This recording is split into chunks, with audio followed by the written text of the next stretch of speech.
Dans l'ère de la vie dans la divine volonté, les créatures procureront la gloire de Dieu au nom de toute la création.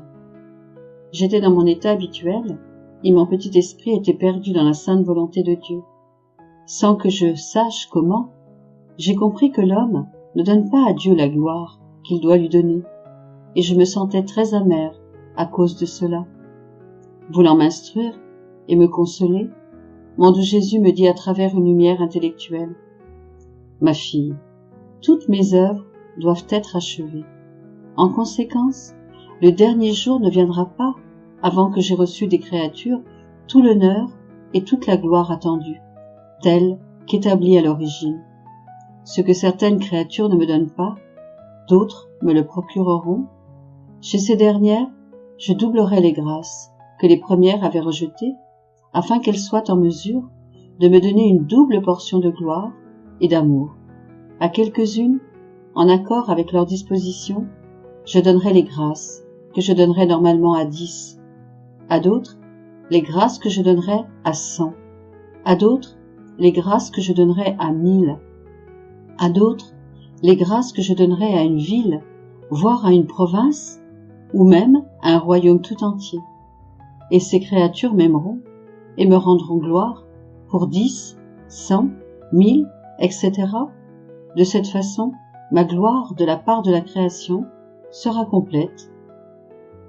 Quand je vois qu'en dépit de son bon vouloir, une créature n'arrive pas à faire ce que j'attends d'elle, je l'attire dans ma volonté, où elle découvre la vertu de multiplier une simple action autant de fois qu'elle le désire, ce qui lui permet de me donner toute la gloire, tout l'honneur et tout l'amour que les autres créatures se sont abstenues de me donner.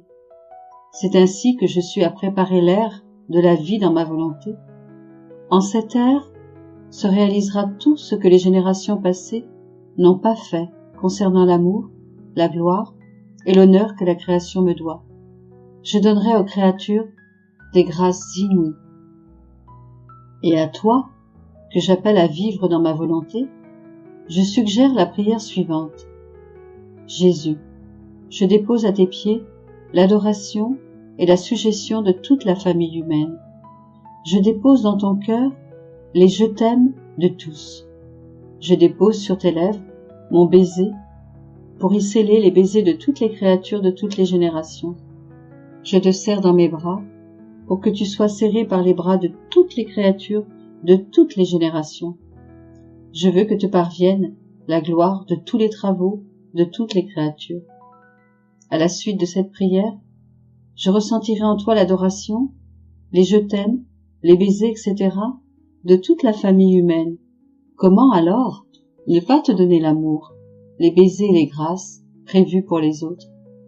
Sache, ma fille, que ce que la créature fait sur la terre constitue le capital qu'elle s'accumule pour le ciel. Si elle fait peu, elle aura peu. Si elle fait beaucoup, elle aura beaucoup.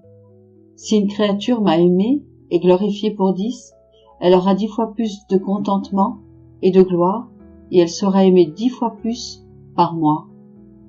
Si une personne m'a aimé et glorifié pour 100 ou pour 1000, elle goûtera le contentement, l'amour et la gloire pour 100 ou pour 1000. C'est ainsi que je donnerai à la création tout ce que j'avais prévu de lui donner et que, réciproquement, la création me donnera tout ce que j'avais prévu de recevoir d'elle. Par conséquent, ma gloire sera complète. 22 mai 1927. Le nombre total de toutes les choses et de tous les actes humains a été établi à la création. Comment Jésus a tout pris en lui. Je me fusionnais avec mon doux Jésus dans sa divine volonté pour multiplier mes pensées par les siennes, et je me plaçais en chaque pensée des créatures afin de pouvoir donner à mon Créateur des actes d'hommage, de gloire et d'amour pour toutes les pensées de chaque créature. Mais en faisant cela, je pensais, comment mon bien-aimé Jésus a-t-il pu faire des actes pour tous les actes, toutes les pensées et tous les pas que les créatures allaient faire? Et mon Jésus, se manifestant en moi, me dit, « Ma fille, tout comme dans la création, ma divine volonté a établi le nombre de toutes les choses créées, telles que le nombre des étoiles, des plantes et des espèces, et jusqu'au nombre des gouttes d'eau. Ma volonté a également établi celui des actes humains, des créatures.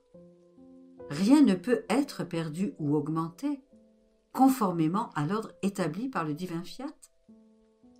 Les créatures, en vertu du libre arbitre qui leur a été accordé, pouvaient faire que ces actes soient bons ou mauvais, mais non qu'ils soient supérieurs ou inférieurs en nombre. Cela ne leur a pas été accordé. Tout est établi par la divine volonté. Dans la rédemption, le fiat éternel qui régnait dans mon humanité connaissait tous les actes que devaient accomplir les créatures, toutes les pensées, tous les mots et tous les pas. Rien n'y manquait.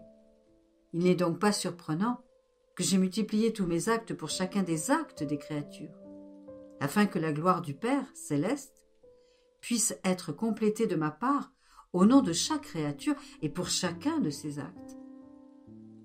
Et le bien que j'implorais pour elle était complet, de telle sorte que chaque acte de la créature, chaque pensée, parole ou pas, devait avoir l'aide de mon acte.